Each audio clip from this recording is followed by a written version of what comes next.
He watched her from across the opulent dining room, a predator observing its prey.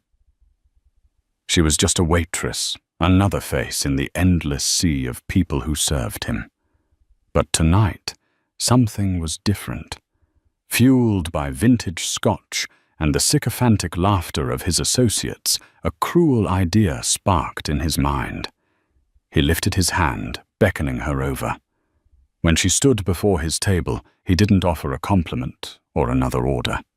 He pointed a platinum credit card at her, the gesture dripping with condescension, and said loud enough for everyone to hear, "I'll pay you $10,000 to dance for us, right now.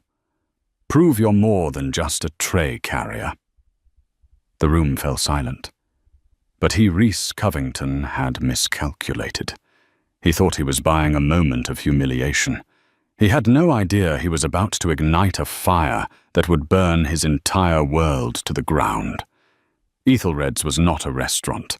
It was a statement, perched on the 65th floor of a skyscraper overlooking Central Park. Its floor-to-ceiling windows framed a glittering panorama of New York City. The air inside was thick with the scent of money, a blend of expensive perfume-aged leather, and the subtle mouth-watering aroma of truffle oil.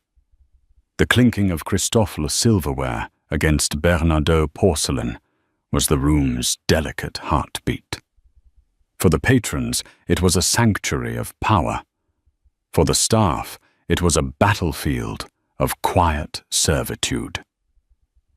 Catalina Petrova knew this battlefield well. For 2 years, it had been her entire world. Each night, she donned the starched, unforgiving black uniform, pulled her cascade of honey-blonde hair into a severe bun, and schooled her face into a mask of polite neutrality. She moved with an economy of motion that bordered on art, her steps silent and swift, her hands steady as she poured a 1982 Chateau Margaux or placed a plate of seared foie gras before men who wouldn't remember her name, let alone her face. Tonight, the prize jewel of Ethelred's clientele was holding court in the corner booth. Rhys Covington. The name was a headline, a brand, a force of nature. At 34, he was the CEO of Covington Global, a tech and private equity behemoth that devoured smaller companies like a shark. He was brutally handsome, with sharp, intelligent eyes, the color of slate, and a jaw that looked like it had been carved from granite. He wore a custom Tom Ford suit, as if it were a second skin, a Patek Philippe watch gleaming discreetly on his wrist. Catalina had served his table 3 times tonight. He hadn't looked at her once. He spoke in a low, confident rumble, his attention fixed on his 2 associates, Oliver Finch, and another man she didn't recognize.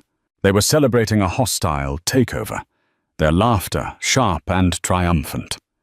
Catalina refilled their water glasses, her presence as significant as a gust of air from the climate control system.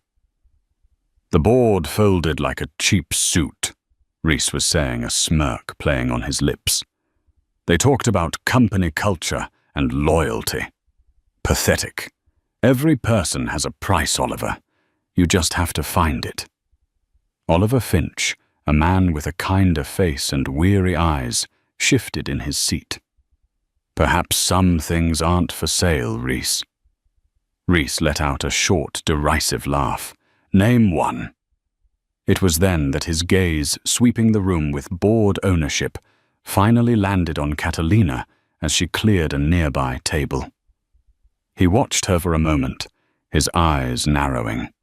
He saw the ramrod straight posture, the controlled grace in the way she bent to lift a heavy tray. To his cynical mind, it registered not as dignity, but as practiced subservience. A cruel, alcohol-fueled idea took root. He wanted to prove his point to Oliver, to the world. He lifted a manicured hand, a gesture both lazy and commanding. Waitress, Catalina's heart gave a little jump. Being singled out by a table like this was never good. She approached, her hands clasped behind her back. "Yes, sir." Reese didn't invite her closer. He made her stand at the edge of the booth, a supplicant. He leaned forward, his voice a low drawl that carried in the suddenly quieted atmosphere. He pulled out his wallet, a sleek piece of black alligator leather, and extracted a platinum card. He didn't offer it to her. He pointed it at her like a weapon. "I have a proposition for you," he began, the smirk returning. His associates stilled, watching the unfolding spectacle. "My associate here believes some people possess a dignity that can't be bought. I disagree. I say everyone has a price." He tapped the card on the table. "I'll pay you $10,000, right here, right now. All you have to do is dance for us," or a collective muffled gasp rippled through the nearby tables. Catalina felt a hot flush creep up her neck. This wasn't a request. It was a public dissection. He wanted to see her squirm, to see her grapple with her need versus her pride, and then inevitably capitulate. He wanted to prove that she, like the company he'd just acquired, was just another asset to be bought and controlled. "Sir," she whispered, her voice barely audible. "You heard me," he said louder now, enjoying the attention. "Clear a little space. Dance. Any kind of dance. Entertain us. $10,000 for 5 minutes of your time. What do you say? Is your dignity worth more than that?" Her manager, Mr. Henderson, was already moving towards them, his face a mask of panicked apology. This was a catastrophic breach of decorum. But Reese Covington was not a man you interrupted. Catalina looked at Reese's face. She saw the cold amusement in his eyes, the utter certainty that he had her pinned. He saw a waitress in a cheap uniform. He saw rent bills, student loans. He saw desperation. And he was right. She was desperate. But not for the reasons he imagined. She didn't think of her tiny shared apartment in Queens or her mountain of debt. She thought of her brother Nico. She thought of the sterile white walls of the hospital room, the quiet beep of the machines, the specialist's grave face as he discussed experimental treatments for systemic juvenile idiopathic arthritis treatments, not covered by any insurance. $10,000 wasn't rent money. It was a single dose of medication. It was 2 months of physical therapy. It was a sliver of hope.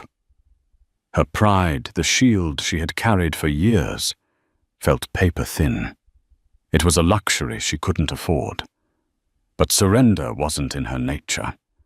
A different kind of fire, one she had suppressed for so long it had nearly turned to ash, began to glow in her chest. She met his gaze, and for the first time her own eyes were not neutral. They were clear, direct, and held a depth of emotion that startled him. She gave a single sharp nod. "Fine." The word hung in the air, electric. "But not here," she added, her voice suddenly clear and steady.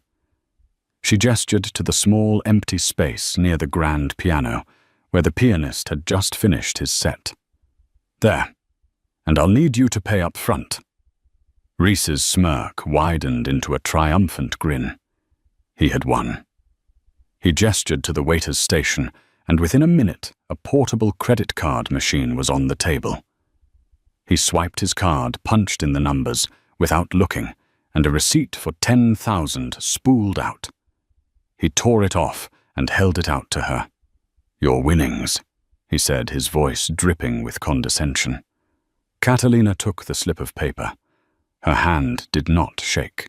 She folded it once and tucked it securely into her apron pocket. Then she turned her back on him and walked toward the piano. She began to unpin her hair. The severe bun unraveled, and a cascade of honey-blonde waves tumbled down her back, catching the light of the chandeliers. She kicked off her sensible black work shoes, her bare feet making soft contact with the polished marble floor. The room was utterly silent. Every diner, every waiter, every busboy was frozen watching. Rhys Covington leaned back in his booth, crossing his arms. He was ready for the show. He expected a clumsy, awkward shuffle, a cringe-worthy attempt at seduction. He was about to get the shock of his life. Catalina stood in the small circle of light by the grand piano.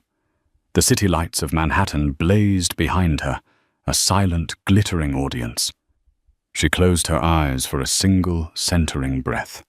In that moment, she was no longer Catalina Petrova, the waitress.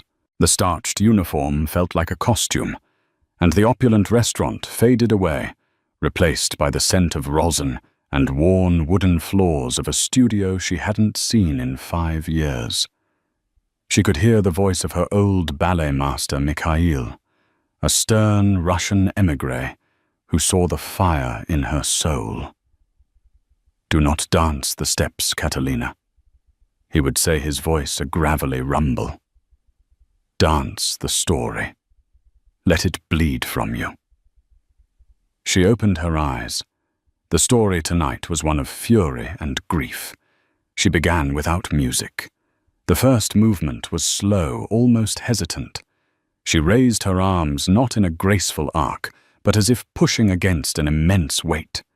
Her fingers trembled, then curled into fists. Her body contracted a silent scream of frustration that was so palpable, a woman at a nearby table put a hand to her own throat. Rhys Covington's smirk faltered. This wasn't the awkward flailing he'd anticipated. This was something else. This was control. Every muscle in her body was taut, deliberate. Then she moved. It started in her feet. A complex, percussive rhythm tapped out on the marble, a staccato beat of anger. Her body followed, erupting from its coiled tension. She launched into a series of movements that were a breathtaking, impossible fusion of classical ballet and raw, contemporary expression. There was the perfect line of an arabesque, held for a heart-stopping second, immediately shattered by a guttural, angular contraction of her torso. She spun a flurry of fouette turns, executed with a precision that would have been applauded at the Lincoln Center, but they weren't clean and pretty. They were dizzying, desperate, as if she were trying to outrun a demon. The diners were mesmerized. Phones were forgotten. Conversations died. The only sound was the whisper of her bare feet on the floor and her own ragged breathing. Oliver Finch leaned toward Rhys, his voice a stunned whisper. "Rhys, who is she?" Rhys didn't answer. He couldn't. His eyes were locked on her. He, a man who curated his life with priceless art, who could distinguish a Monet from a Manet, at 20 paces recognized the language she was speaking. It was the language of true artistry, of a talent so profound it was almost violent. He felt a strange, unsettling feeling in his chest, the feeling of being utterly, catastrophically wrong. Catalina was lost in the dance. It was a torrent of everything she had suppressed for 5 years.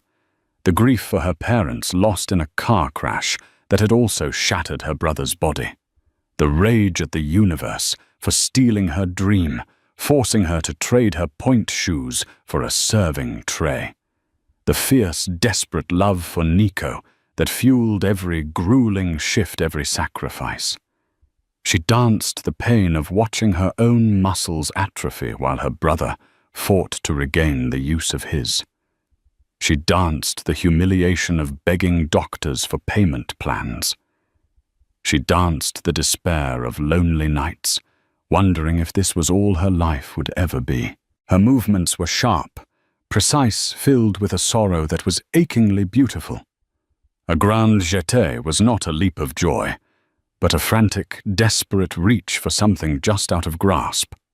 Her arms, which had carried trays of champagne, now carved through the air, telling a story of loss and resilience.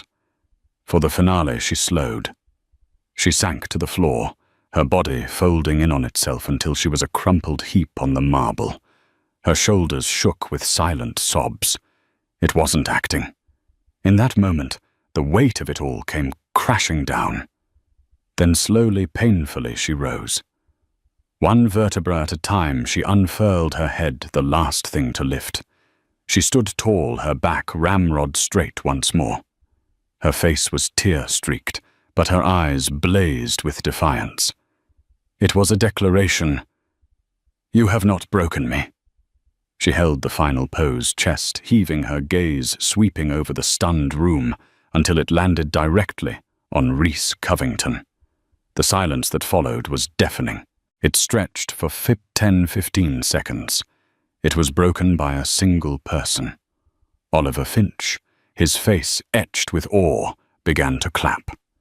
Hesitantly at first, then with conviction. He rose to his feet. One by one, others joined him.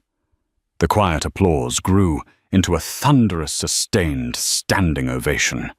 The patrons of Ethelred's billionaires and socialites were on their feet applauding a waitress. Rhys remained seated frozen. The applause was like white noise in his ears. He felt as though he'd been punched in the gut. He had intended to buy a spectacle of humiliation. Instead, he had paid to witness a masterpiece of raw, untamed genius. He had treated a Stradivarius like a cheap fiddle. The arrogance drained out of him, replaced by a cold, hollow shame. Catalina ignored the applause. Her eyes, still locked on Rhys, were filled with a cold, righteous fury. She held his gaze for a long moment, letting him see the full extent of his misjudgment. Then she turned, walked calmly to where she had left her shoes, and slipped them on. She wiped the tears from her face with the back of her hand, a gesture of such raw humanity, it made Rhys flinch. Without a word to anyone, without even a glance at her furious yet dumbfounded manager, she walked straight past the maitre d', through the heavy glass doors of Ethelred's, and out into the hallway, leaving a room full of applause and one utterly shattered billionaire in her wake. The receipt for $10,000 was still tucked in her apron. She hadn't earned it. She had taken it as compensation for damages. The next morning, Rhys Covington woke to a world that was subtly, yet irrevocably, altered. Usually, his mornings were a seamless ritual of efficiency, a 5 a.m. workout with his personal trainer, a glance at the pre-market reports from Asia, and a breakfast of black coffee and dry toast, while his personal assistant, a ruthlessly competent woman named Missoul, Davies briefed him on the day's schedule. But today he couldn't focus. The image of the waitress Catalina, he'd learned her name was from a panicked Mr. Henderson, was seared into his mind. Her dance played on a loop behind his eyes, the fury, the grace, the profound, gut-wrenching sorrow. It had been more honest and real than anything he had experienced in years. His world was one of contracts, algorithms, and calculated risks. It was a world of surfaces of polite lies and brutal truths hidden behind spreadsheets. Last night, she had ripped all of that away and shown him something elemental, and he had tried to buy it for $10,000. The thought made his stomach churn with a feeling he wasn't accustomed to self-loathing.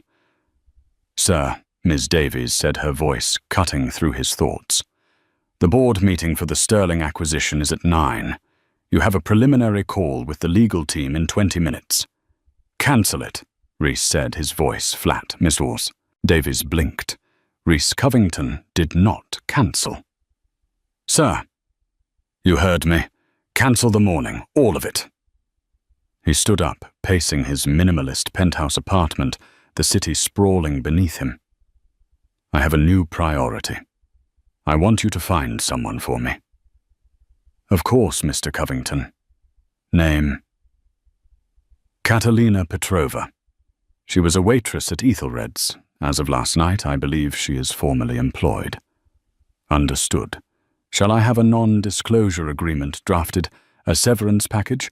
Ms. Davies assumed he was doing damage control, paying for silence. No, Reese said sharply. No agreements, no money. I want to know who she is. Everything. Employment history, education, family. Everything. Use whatever resources you need. Private investigators, data, analysts, I don't care. Be discreet. Yes, sir, she said, her professional mask hiding her surprise. For the rest of the day, Reese was a ghost in his own life. He sat in his office, the chrome and glass reflecting a man he barely recognized. He stared at a priceless Jackson Pollock on his wall, a chaotic masterpiece of drips and splatters, and for the first time, it looked like a cheap imitation of the emotion Catalina had painted in the air with her body. Meanwhile, the story had already begun to leak. Not from the patrons, their circle was too small and too concerned with appearances, but from the staff. By noon, a grainy cell phone video shot by a busboy hiding behind a service station had surfaced online. It was titled "Billionaire Dares Waitress to Dance. You won't believe what happens next." The video went viral. By mid-afternoon, it had 1 million views. By evening, 10 million. News outlets picked it up. Waitress Dance was trending. The internet, with its insatiable appetite for David and Goliath stories, had found its new heroine. They called her the Angel of Ethelred's, the firebird in an apron. Speculation was rampant. Was she a Juilliard dropout, a former Broadway star, a Russian ballerina who had fled her past? For Catalina, the viral fame was a terrifying, suffocating nightmare. She had gone straight from the restaurant to her brother's bedside at the hospital, sitting with him until the morning nurses arrived. When she finally got back to her cramped apartment, her roommate Jenna was waiting. Her eyes wide, holding up her phone. "Kat, you need to see this," Jenna said, her voice trembling with excitement and fear. Catalina watched the blurry video, her stomach twisting into a knot. She saw herself a stranger on a screen, her face contorted in a mask of pain and fury. The comments were a blur of praise and pity. They saw her as an inspiration. She just felt exposed, violated. The one thing that had been truly hers, her dance, her story, was now a piece of public consumption, just as Reese Covington had intended. "I have to disappear," Catalina said, her voice shaking. She unplugged her Wi-Fi router and turned off her phone. "He can't find me." "Who the billionaire?" Jenna asked. "Kat, what he did was monstrous, but look at this. People are offering you scholarships contracts." A scout from the American Ballet Theatre left a comment. "It's charity, Jenna. It's pity because some rich monster threw money at a poor girl. That's not how I want to go back. It's not about the art anymore. It's about the spectacle." She paced their small living room, feeling like a cornered animal. The $10,000, which she had already transferred to the hospital's billing department, felt like dirty money. It was the price of her privacy. The next 2 days were a siege. Reporters began showing up at her apartment building. She had to sneak out the back to visit Nico. At the hospital, she wore a hoodie and sunglasses, her head down, praying no one would recognize her. The newfound attention was a spotlight, but it felt less like a stage light and more like the beam of a prison watchtower. On the 3rd day, Ms. Davies walked into Reese's office and placed a slim file on his desk. "Catalina Petrova," she announced. Reese opened it, his heart pounding with an unfamiliar anxiety. The report was concise, compiled by the best investigators his money could buy. It was a life story, condensed into bullet points. Catalina Petrova, age 24. Parents Andrei and Elena Petrova.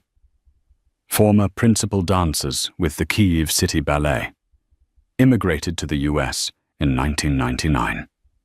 Deceased. Motor vehicle accident. 5 years ago. Education admitted to the Joffrey Ballet School on a full scholarship at age 16. Considered a prodigy. Dropped out at age 19. Reason for withdrawal.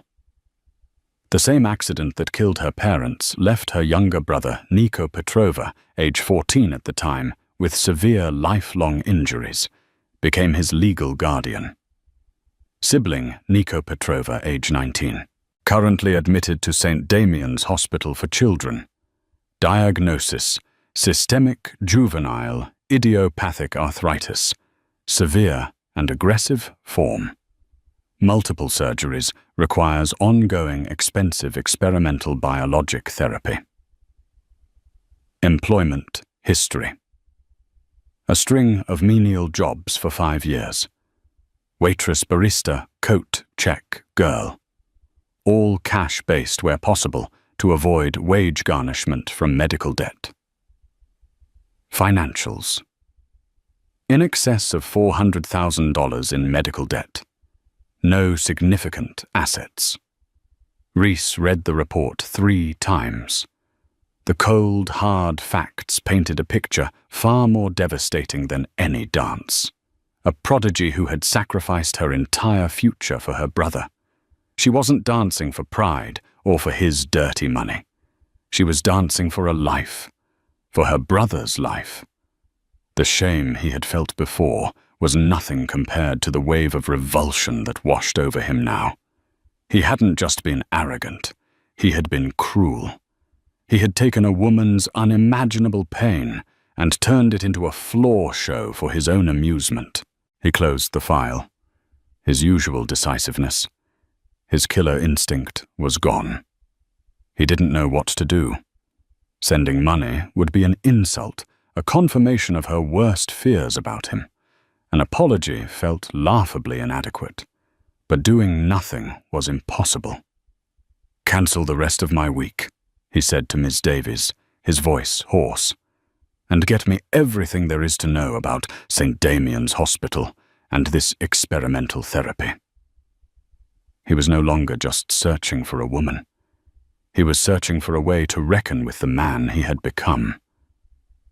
Finding Catalina's apartment was easy for a man with Reese's resources. Approaching it was one of the hardest things he had ever done.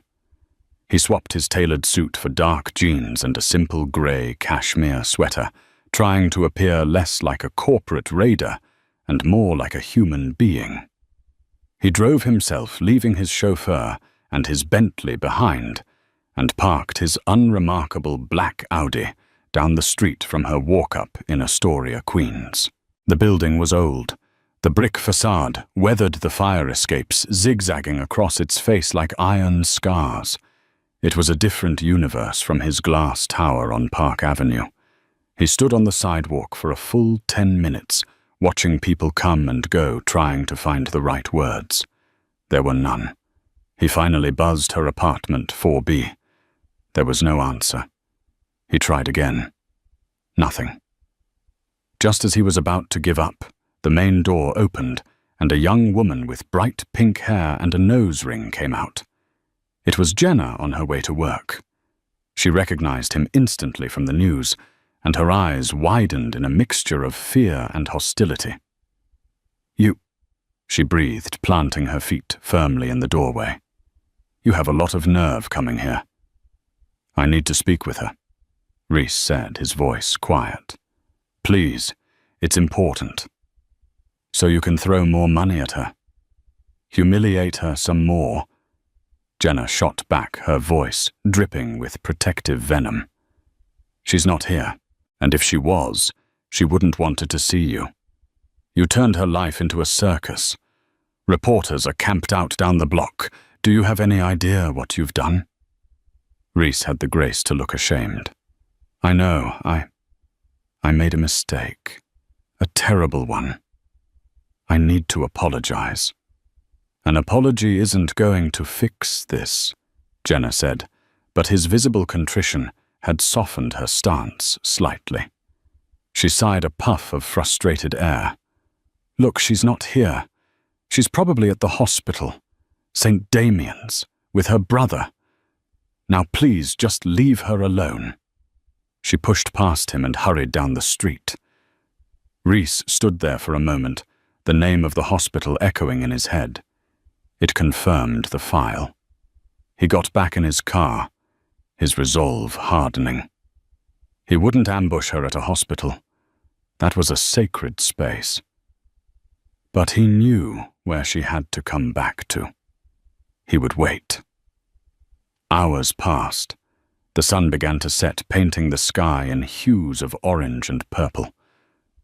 Reese sat in his car watching apartment 4B's window. He conducted $1 billion business from his phone, his texts and emails as sharp and decisive as ever, but his mind was elsewhere. He was thinking about sacrifice, about a talent so bright being extinguished by circumstance. His own life had been a seamless ascent, paved with inherited wealth and sharp-edged ambition. He'd never had to sacrifice anything. Finally, just after 9 p.m., he saw her. She was walking down the street, a small, solitary figure wrapped in an oversized coat. Her hair was hidden under a beanie, her face pale and drawn in the glow of the streetlights. She moved with a weary tension, her eyes scanning the street for reporters. Reese got out of the car. She saw him immediately and froze like a deer caught in headlights. Her hand flew to her coat pocket, clutching her keys like a weapon. Every ounce of exhaustion in her body was instantly replaced by rigid hostility. "What are you doing here?" she asked, her voice cold and flat. "Miss Petrova, Catalina." He began taking a cautious step forward. She took a step back. "I came to apologize." "You came to my home," she corrected him, her voice trembling with barely suppressed rage. "You had me investigated. Don't insult my intelligence on top of everything else." Reese stopped. "Yes, I did. I needed to understand." "Understand what?" She shot back, her voice rising. "That people like me aren't props for your amusement. That our lives are more than a line item on a balance sheet." "Did your investigators tell you that Mr. Covington—" "They told me you were a prodigy," he said softly. "They told me what you gave up for your brother." The mention of her brother made her flinch, as if he'd struck her. "You will not speak about my brother. You have no right." "I know," he said, and the sincerity in his voice was undeniable. "What I did, it was inexcusable. It was arrogant and cruel, and I will regret it for the rest of my life. The world sees the video, the dance. They don't see the context. I do. And I am profoundly sorry." Catalina stared at him, her chest tight. She had expected blustering excuses, another offer of money. She had not expected this quiet, soul-deep shame. It disarmed her. But the anger was still there, a shield against the man who had laid her soul bare for the world to see. "Your apology doesn't make the reporters go away," she said, her voice brittle. "It doesn't give me back my privacy. It doesn't change the fact that people now look at me with pity." "I want to help," Reese said, stumbling back into his default mode. "The foundation I run, we could create a grant, a full scholarship to any dance conservatory you choose. We can cover all of Nico's medical expenses, all of them. Just name your price. I'll make this right." It was the worst possible thing he could have said. Catalina's face, which had softened for a moment, hardened into marble. A bitter, mirthless laugh escaped her lips. "Name my price." She repeated the words, dripping with scorn. "You still don't get it. You still think this is a transaction. You think you can throw your money at this ugly thing you created and wash it all away. My life, my brother's health, my talent. It's not for sale, Mr. Covington. It never was." She took a deep breath, her eyes glittering with unshed tears of pure fury. "The $10,000 you paid me, I gave it to the hospital. It bought Nico 2 weeks. That is the only transaction you and I will ever have. Thank you for that. And now I want you to leave. And I never, ever want to see you again." She turned on her heel and walked to her building, fumbling with her keys. She didn't look back. Reese stood on the sidewalk, the cold night air biting at his skin. He felt as though she had reached into his chest and squeezed his heart. "It's not for sale." The words echoed in his mind, a final damning judgment. He had come here to fix a problem the way he always did, with money, power, and influence. And he had failed, spectacularly. He had thought the dance was her story. He was wrong. The dance was just the prologue. Her real story was one of integrity. And he had just discovered that it was the one currency he didn't possess and couldn't buy. As he walked back to his car, he knew that a simple apology and a blank check wouldn't be enough. To make this right, he would have to change the very rules of the game he thought he had mastered. Reese Covington did not become a billionaire by accepting defeat. Catalina's rejection, as cutting and absolute as it was, didn't deter him. It redefined the objective. The problem wasn't a financial one to be solved, but a moral one to be reconciled. He returned to his world of glass and steel, not with a sense of failure, but with a new singular purpose. His first call was not to his lawyers or bankers, but to Dr. Anjali Sharma, the head of pediatric rheumatology at St. Damian's Hospital. He made the call himself, bypassing Ms. Davies.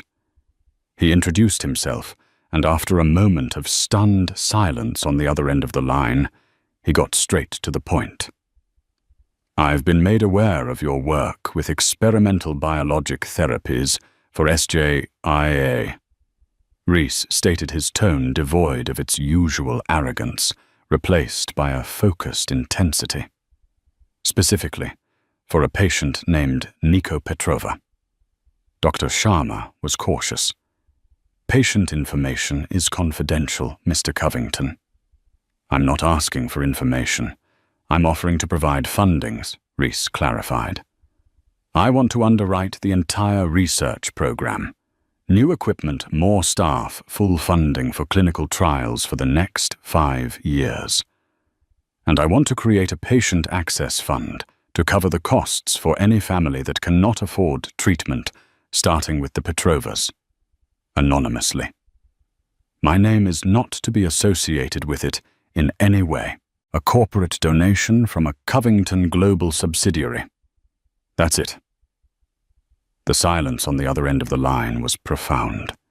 Dr. Sharma, who spent half her time fighting for grants and begging for donations, was speechless. The sum Reese was proposing was enough to change the lives of hundreds of children. "Mr. Covington, I don't know what to say. This would be transformative." "Just say you'll accept it," Reese said, "and that Nico Petrova will receive the best care on the planet, cost being no object, effective immediately." "Yes," Dr. Sharma breathed. "Of course, yes." That was the first piece, the easy piece. The second was more complex. Catalina had rejected his money because it was a handout, a transactional apology. He needed to create an opportunity, not charity. He needed to build a stage, not a gilded cage. He spent the next week in a whirlwind of activity. He leveraged his network not for financial gain, but for artistic consultation. He met with the directors of the American Ballet Theatre, the board of the Juilliard School, and choreographers whose names were legends. He wasn't buying talent. He was learning about the world that had been stolen from Catalina. He learned about the brutal toll that dance takes on the body, the short careers, the constant threat of injury that could end a dream in an instant. He learned about the thousands of talented young artists who were one medical bill, one family crisis away from giving it all up. An idea began to form, grand and audacious. It wasn't about one dancer. It was about all of them. Oliver Finch found him late one night in the office, surrounded by blueprints and proposals, not for a skyscraper, but for a different kind of structure. "I thought you'd be halfway to Tokyo for the Nakatomi deal," Oliver said, loosening his tie. "Postponed it," Reese replied, not looking up from a document. "Look at this." He slid a proposal across the vast mahogany desk. The title read, "The Phoenix Initiative." Oliver read it, his eyebrows climbing higher with each page. It was a proposal for a new foundation endowed with a staggering $100 million of Reese's personal fortune. Its mission was twofold. First, to provide full financial and medical support for promising young dancers and performing artists whose careers were threatened by injury or personal crisis. Second, to build a state-of-the-art performance and rehabilitation center, a place where art and healing could coexist. "My God, Reese," Oliver whispered. This is incredible. What brought this on?" "You said some things aren't for sale," Reese said, finally looking up. His eyes were tired but clear, filled with a resolve Oliver hadn't seen before. "You were right, but that doesn't mean they can't be supported, nurtured. This isn't charity. It's an investment in human potential." He was building a world where someone like Catalina wouldn't have to choose between her brother's life and her own. While Reese was building his quiet revolution, Catalina was fighting a war of attrition. A few days after their encounter, she received a call from Dr. Sharma. "Catalina, I have some wonderful news," the doctor said, her voice buoyant with a joy Catalina hadn't heard in years. "A new corporate grant has just come through. It's specifically for our SJIA research and patient support. The long and short of it is this: Nico's entire treatment plan from today until he is in full remission is completely covered. All of it." Catalina sank into a chair. The phone pressed hard against her ear. She was crying silent tears of overwhelming relief rolling down her cheeks. For 5 years she had been carrying a mountain on her back, and in a single phone call it had vanished. She didn't question where it came from. In a city of immense wealth, anonymous corporate philanthropy wasn't unheard of.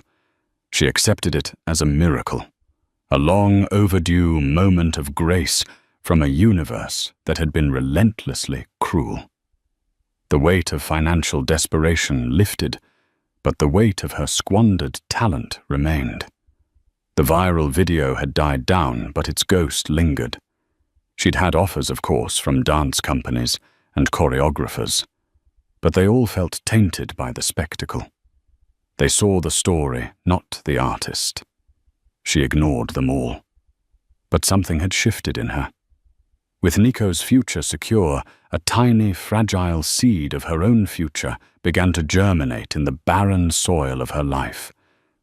She started waking up at 5 a.m. before Jenna was awake and clearing the small space in their living room. She would stretch, feeling the familiar pull and ache in muscles long dormant. She moved through the classical positions, her body remembering the language her mind had tried to forget. It was clumsy at first. Her balance was off, her endurance gone. But the muscle memory was there, buried deep. Each day, she reclaimed a small piece of herself. One afternoon, a new player entered the game. Reese was in a meeting reviewing the shortlist for the Phoenix Initiative's executive director when his phone buzzed. It was a name from the file he'd had compiled on Catalina. Bianca Dubois. Bianca had been Catalina's chief rival at the Joffrey School. The report had described her as intensely competitive and noted several instances of professional jealousy. She was now a rising soloist with a prestigious contemporary dance company in New York. Reese, in his deep dive, had seen her name on the program for an upcoming gala at the Lincoln Center, a gala he was now a primary sponsor of. He took the call. "Mr. Covington." Bianca's voice was smooth as silk laced with ambition. "I heard about your incredible new initiative. I think it's simply visionary. I was a contemporary of Catalina Petrova at Joffrey, you know." "I'm aware," Reese said, his voice neutral. "She was always dramatic," Bianca continued, a subtle barb in her tone. "Such a shame what happened. But seeing that video, it brought it all back. I'm performing at the Lincoln Center Gala next month, the one you're sponsoring. I was hoping we could meet. Perhaps I could offer some insight for your foundation." From one artist to another. Reese felt a cold prickle of unease. He recognized her type immediately. She was an opportunist cloaked in the guise of an artist. She saw his money and influence as a ladder. But she was also a direct link to Catalina's past. "I'll be at the gala," Reese said, his voice clipped. "We can speak then." He hung up, a sense of foreboding settling over him. He was building an arc for artists like Catalina. But he knew that for every true talent, there were sharks like Bianca Dubois, circling in the water drawn by the scent of money and opportunity. And she was on a collision course with the very person he was trying to save. The Lincoln Center Fall Gala was the glittering apex of the New York Arts and Society calendar. Reese Covington, usually a reluctant attendee at such events, was now its lead sponsor. His involvement wasn't just a name on a program. The Phoenix Initiative was being officially announced that night. It was the public unveiling of his penance. He walked through the grand lobby, a man transformed. He still wore an impeccably tailored tuxedo, but the arrogant swagger was gone, replaced by a quiet, watchful gravity. He was greeted by fawning board members and socialites, but his eyes scanned the crowd, searching for a face he knew wasn't there. He had sent a personal invitation to Catalina, delivered by a professional courier. It was simple, respectful, with a handwritten note. "This is not charity. This is a stage. It's waiting for you if you ever want it. No strings attached." She hadn't replied. He hadn't expected her to. He found Oliver by the champagne bar. "Any sign?" Reese asked. Oliver shook his head. "I didn't think she'd come, Reese. It's too much too soon. But what you've built, it's magnificent. You should be proud. It's just a building and a bank account until it helps someone," Reese replied, his gaze distant. His conversation was interrupted by a voice like honey laced with ice. "Mr. Covington, it's a pleasure to finally meet you in person." He turned to see Bianca Dubois. She was stunning, her dancer's physique draped in a backless emerald green gown. Her smile was wet and brilliant, but it didn't reach her cold, calculating eyes. "Ms. Dubois," Reese said, his voice coolly polite, "I'm looking forward to your performance. I do hope it lives up to the raw emotion we've all seen recently." She said, the barb aimed squarely at Catalina. "It's amazing what goes viral these days. Some of us spend decades perfecting our craft. Others just need a moment of public desperation." Reese's jaw tightened. "Talent is talent, Ms. Dubois. The public has a way of recognizing the real thing." Bianca's smile faltered for a fraction of a second. She quickly recovered. Of course, it's just... I knew Kat. I know her story. I worry she's being taken advantage of. Her emotional state is so fragile. It would be a tragedy if her little moment of fame ended up hurting her more. It was a masterful performance of feigned concern designed to plant seeds of doubt. Reese saw right through it. This woman wasn't worried about Catalina. She was terrified of her. Terrified that the raw, untrained genius of her old rival could eclipse her own polished technical skill.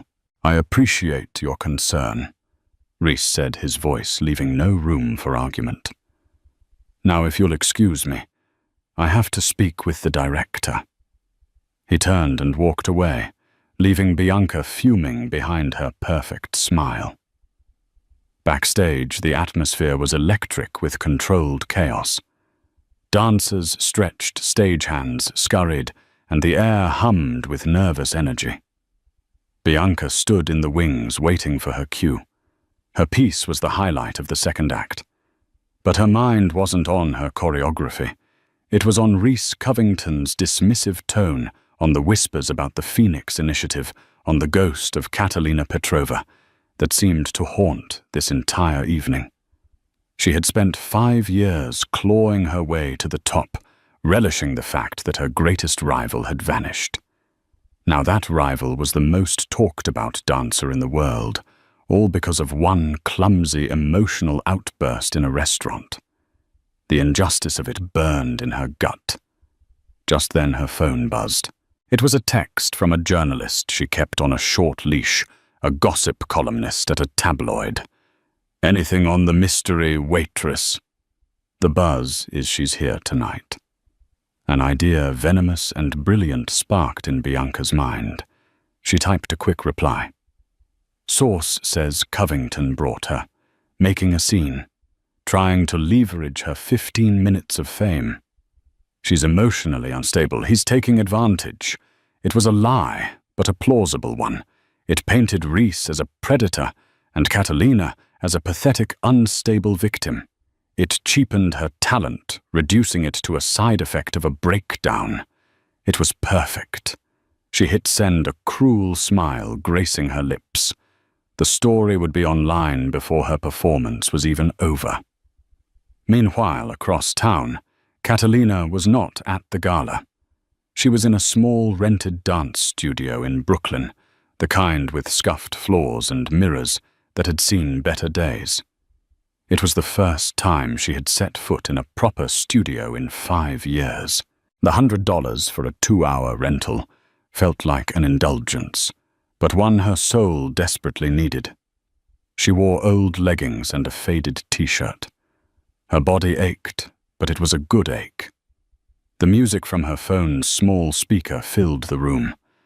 It wasn't a grand symphony, but a simple melancholic piece for cello. And she danced. She wasn't dancing for an audience or for a billionaire's dare. She was dancing for herself. She was rediscovering her own lines, testing her strength, finding her balance. The movements weren't filled with the raw rage of that night at Ethelred's. They were quieter, more questioning. It was a dance of healing, of piecing together the broken parts of herself. Reese's invitation was on the bench next to her water bottle. She had read his handwritten note 100 times. A stage. It's waiting for you. A part of her was tempted, but a bigger part was terrified. She wasn't ready to step into his world, a world that included people like Bianca Dubois. She remembered Bianca's casual cruelty, her accidental trips in the hallway, the whispers she would start in the dressing room. As she finished a combination, she checked her phone for the time. A news alert popped up on her screen. The headline made her blood run cold. Billionaire sponsor Reese Covington attempts to push Waitress dancer into spotlight at Lincoln Center Gala. Sources claim Petrova is unstable and being manipulated. The article was short, vicious, and filled with anonymous quotes painting her as a pathetic mess and Rhys as a manipulative puppet master. It mentioned Bianca Dubois as a concerned contemporary who worried for Catalina's well-being. Catalina sank to the floor, the phone slipping from her hand. It was happening all over again. Her story, her life, was being twisted and sold by others. But this time, it was worse.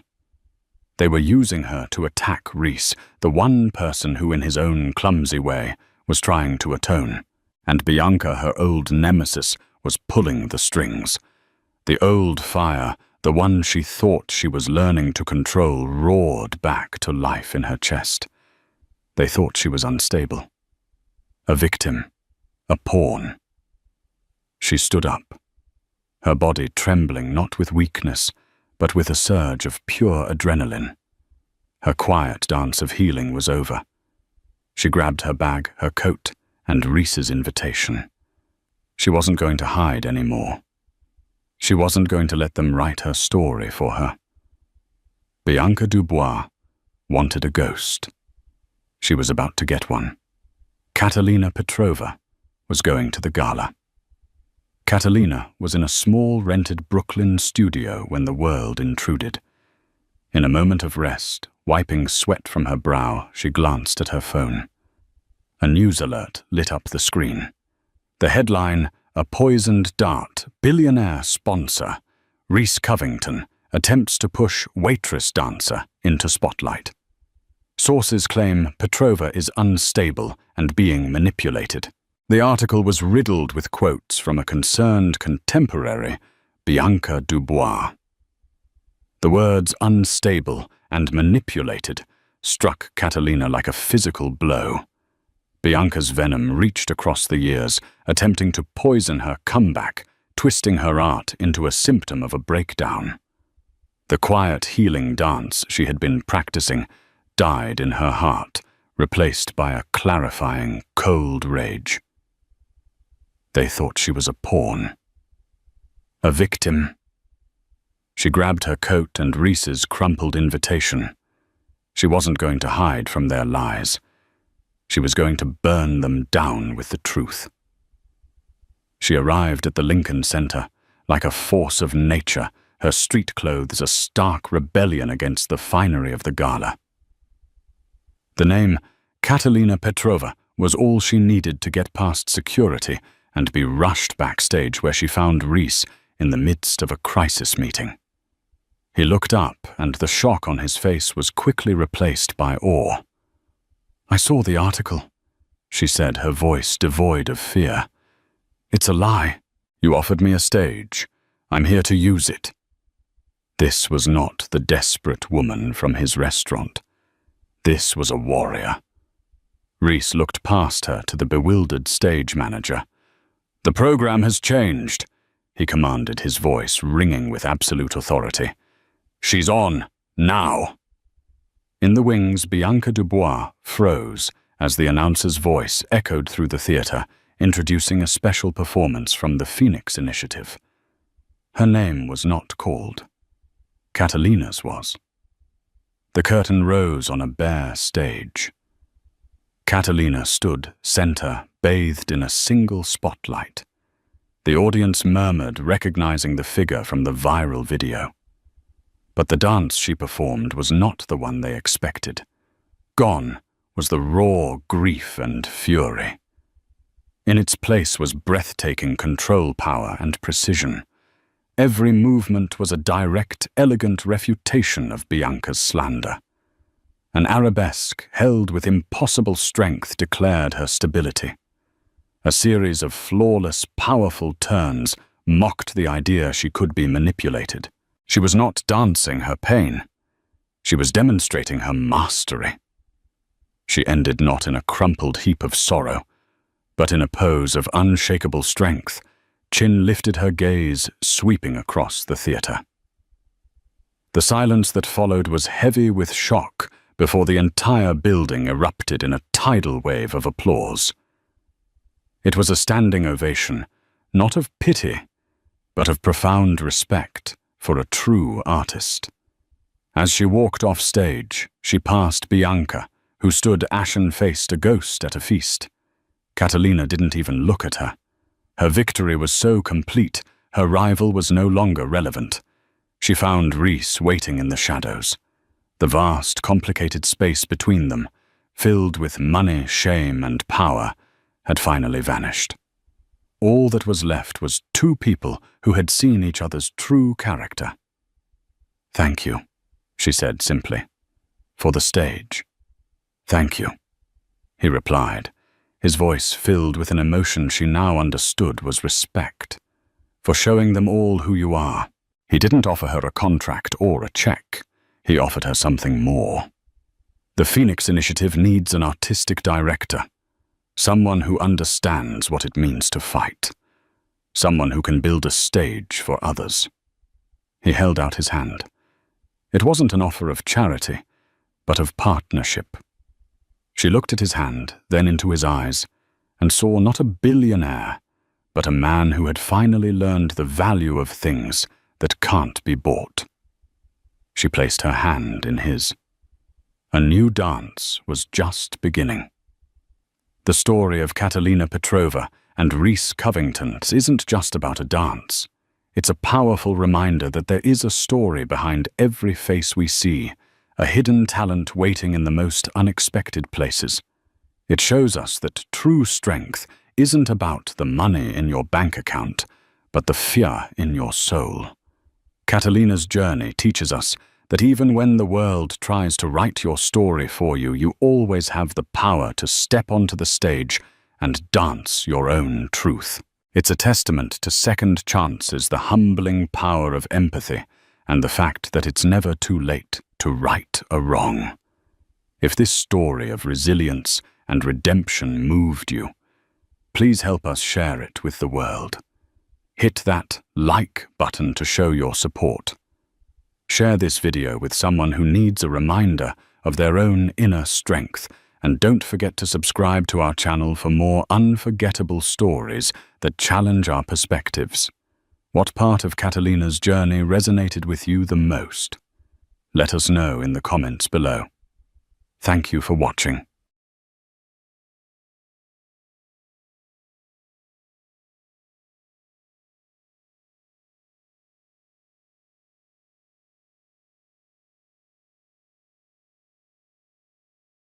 The rain that lashed against the wrought iron gates of the Davenport mansion wasn't just weather. It was an omen. For Chloe Walsh, it was the sound of her world shattering. Inside, the air was thick with the scent of expensive lilies and betrayal. Her husband, the tech millionaire Jonathan Davenport, stood before her. His handsome face a mask of cold fury. He wasn't just ending their marriage. He was erasing her. Pregnant, terrified, and with nothing but the clothes on her back, she was cast out into the storm. Little did he know he hadn't just thrown away his wife. He had declared war on a silent giant, a man who had watched over her from the shadows her entire life, a man whose name could make kings and presidents tremble. Life as Mrs. Jonathan Davenport was a lesson in beautiful imprisonment. Chloe had met Jonathan at a small art gallery, where her paintings, vibrant and full of raw emotion, were on display. He was charming, effusive, and intoxicatingly powerful. He saw her. He said, a rare flower in a world of weeds. He showered her with gifts, whisked her away on private jets, and within 6 months, she was Chloe Davenport, mistress of a sprawling Long Island estate that the press had dubbed the Glass Palace. But the glass, she soon learned, was for looking in, not out. Jonathan, the CEO of Davenport Tech, a rising star in the cutthroat world of Silicon Valley East, was a man obsessed with image. Her art, once the very thing that drew him to her, became a messy hobby. Her friends from her old life were deemed unsuitable. Her world shrank until it contained only Jonathan and his formidable mother, Beatrice Davenport. Beatrice was a woman carved from ice, whose approval was a currency Chloe could never seem to earn. She viewed Chloe as a temporary adornment, a pretty placeholder, until Jonathan found someone from their own stratosphere. Beatrice's quiet condescension was a constant corrosive drip. "That dress is lovely, dear," she'd say, "for someone with your background." The news of Chloe's pregnancy should have been a joyous occasion. When she told Jonathan, placing his hand on her still flat stomach, he smiled for the cameras in his mind. "A Davenport heir," he'd boomed, kissing her forehead with performative delight. But in private, the warmth vanished. A baby was an inconvenience, a disruption to his meticulously planned 5-year corporate expansion. "Are you sure about this, Chloe?" he asked one evening, swirling a glass of Macallan 18. "It's a bit premature. It will affect our travel schedule." "It's a baby, Jonathan, not a scheduling conflict," she replied, a sliver of her old fire showing through. His eyes narrowed. "Everything is a scheduling conflict, my dear. You should know that by now." The chill between them deepened. Beatrice's visits became more frequent, her whispers to Jonathan more venomous. Chloe felt like a ghost in her own home, her pregnancy the only thing that felt real. She would spend hours in the West Wing studio. Jonathan had begrudgingly allowed her the smell of turpentine and oil paints, her only comfort. She painted with a feverish intensity, channeling her fear and loneliness onto the canvas. The end came with a sudden brutal efficiency. Jonathan returned home from a week-long business trip to Zurich, his face a thundercloud. Beatrice was with him, a grim sentinel. "I know what you've been doing," Jonathan spat, throwing a glossy 8x10 photograph onto the marble coffee table. Chloe stared at the image. It was her having lunch in the city a few days prior. Sitting across from her was David Chen, an old friend from art school who had been visiting New York. In the photo, the angle was deceptive. David was leaning in his hand near hers on the table, a look of concern on his face as she spoke. It looked intimate, conspiratorial. "Jonathan, this is David. He's a friend. He's gay, for God's sake. We were just catching up." "A likely story," Beatrice sneered. "I had my suspicions. A girl like you, Chloe. Your kind is never satisfied." "What are you talking about?" Chloe's voice trembled, a cold dread seeping into her bones. "Don't play dumb," Jonathan roared, his voice echoing in the cavernous room. "While I'm working to provide this life for you, you're sneaking around with your friends. You thought you could pass another man's child off as mine, as a Davenport." The accusation was so monstrous, so utterly insane, that for a moment Chloe couldn't breathe. "Jonathan, that's a lie. This is your baby. I love you." Her words were like sparks hitting wet stone. He was beyond reason, his eyes filled with a righteous fury she now realized was completely manufactured. This was a performance. This was her execution. "I want you out," he said, his voice dropping to a terrifyingly calm level. "Now, out." "What do you mean?" She whispered, her hand instinctively going to her stomach. "Jonathan, I'm pregnant. It's pouring rain. Where would I go?" "I don't care," he said, pulling out his wallet.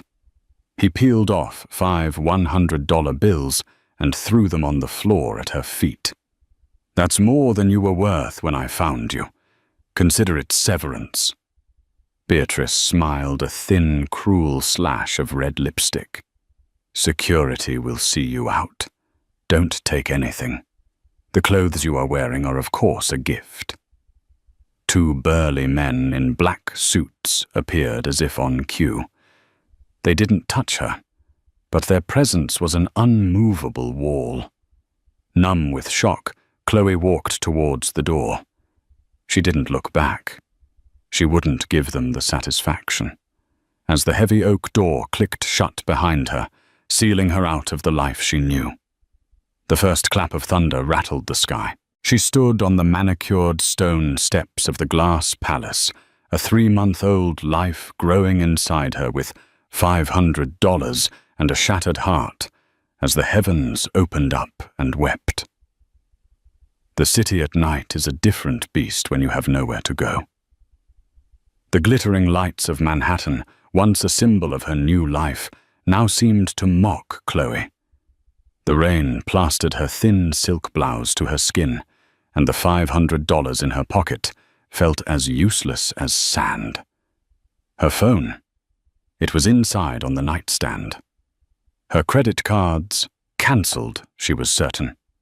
Jonathan was nothing if not thorough. She found a dingy all-night diner, the steam from the kitchen fogging the windows. She ordered a cup of tea she couldn't afford to drink and sat in a corner booth shivering. The reality was a physical weight pressing down on her chest, making it hard to breathe. She was homeless, pregnant, alone. Her first and only call was to her best friend, Jessica.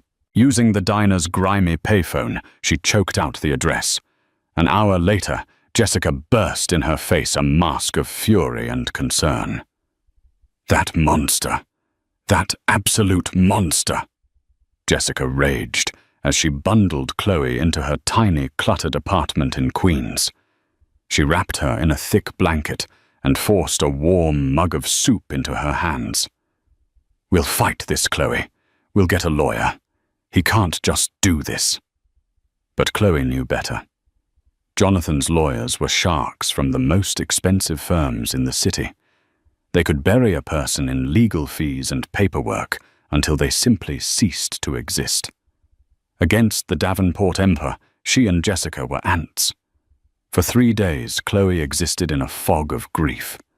She barely ate, barely slept. The baby was a constant, fluttering reminder of everything she had just lost. Was it his? Of course it was. But how could she ever prove it against the lies Jonathan would weave? On the 4th night, while Jessica was at her waitressing job, Chloe was rummaging through the single suitcase of old belongings she had stored at her friend's apartment, relics from her pre-Jonathan life. At the very bottom, beneath old sketchbooks and worn-out sweaters, was a small lacquered wooden box. Her parents had died in a car crash when she was 19, leaving her with little more than a mountain of medical debt and this box. Inside, nestled on a bed of faded velvet, was a single, impossibly thick business card. The paper was creamy and heavy, the text embossed in a simple, elegant font. Arthur Pendleton. Pendleton and Associates. Fidelitas et fortitudo. Below the name was a phone number and a private address on 5th Avenue. Her father, a kind but perpetually struggling history professor, had given her the box on her 18th birthday. "Chloe," he had said, his voice serious.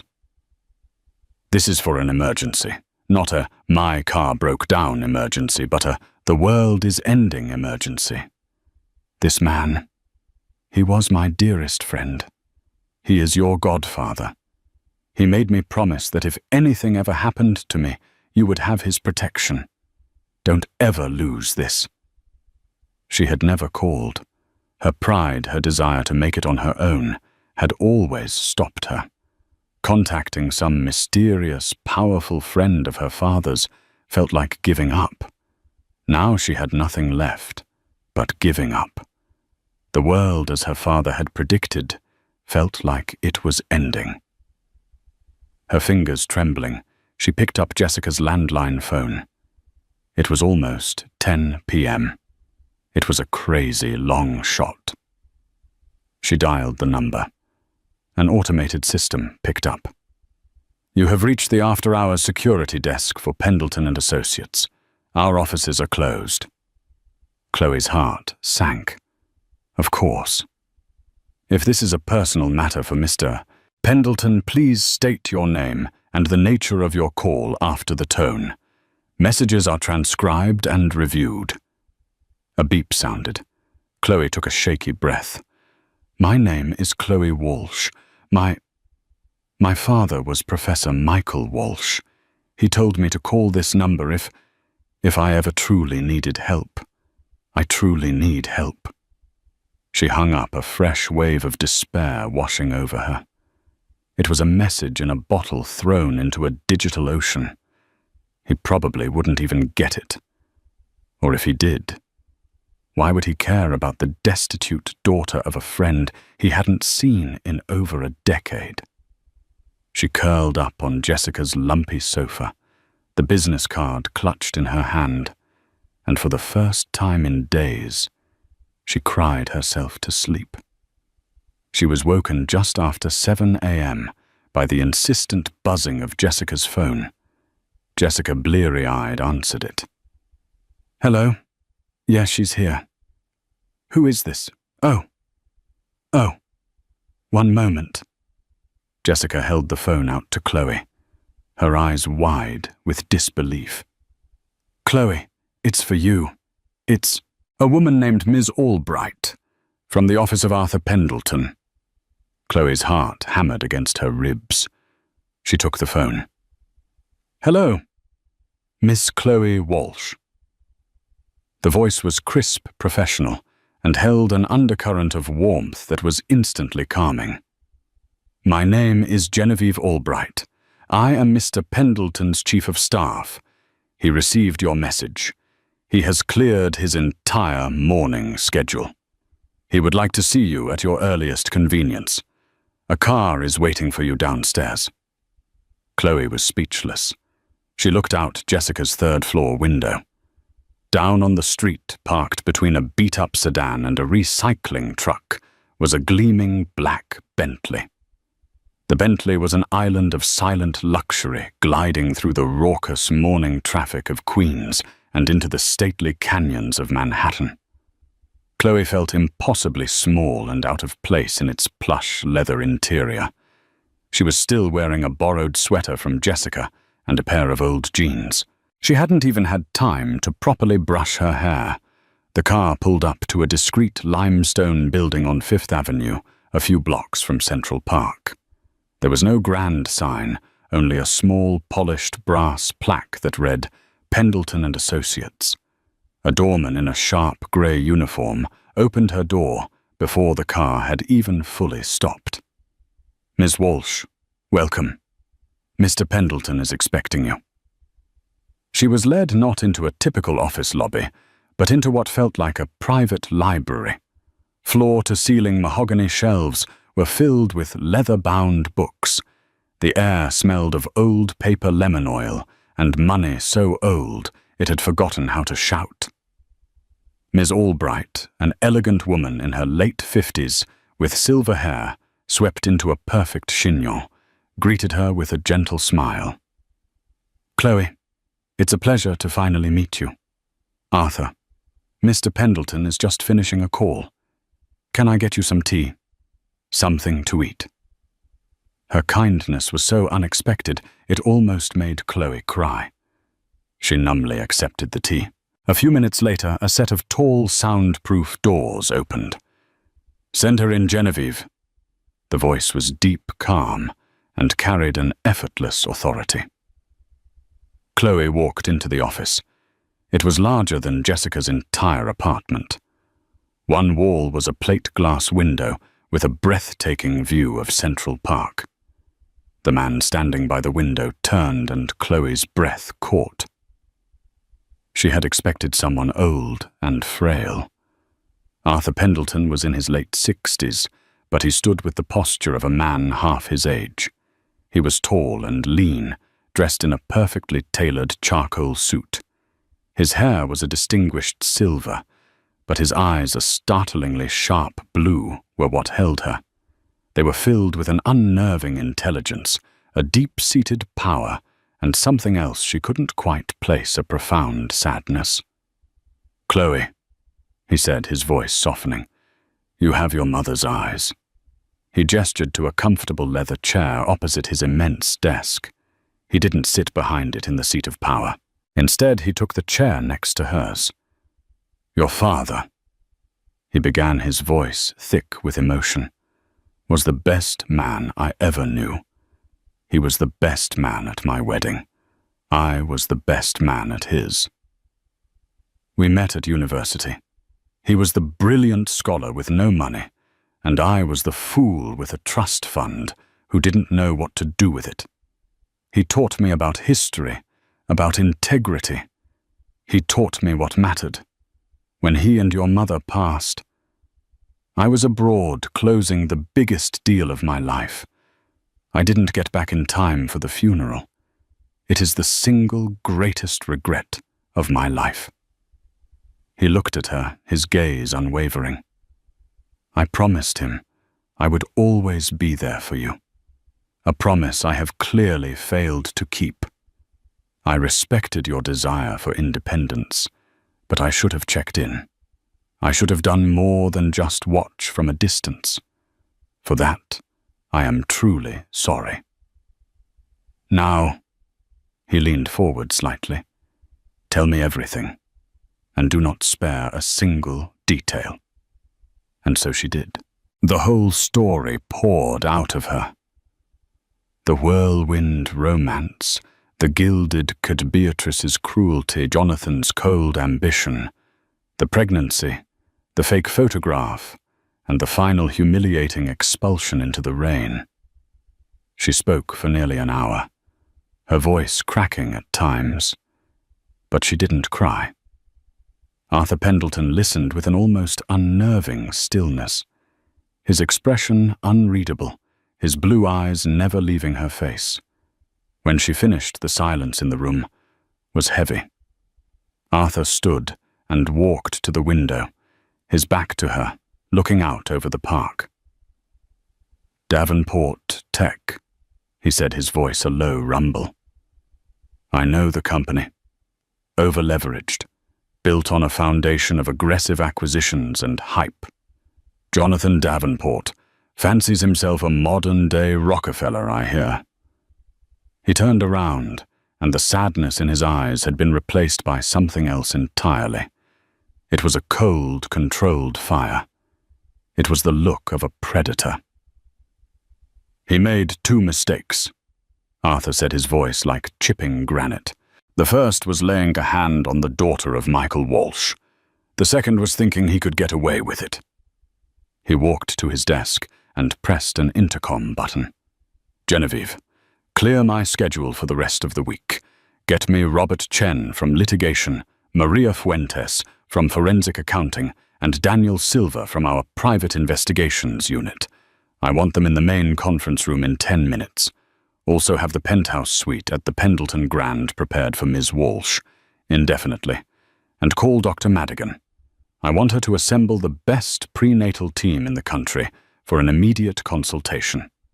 He released the button and looked back at Chloe.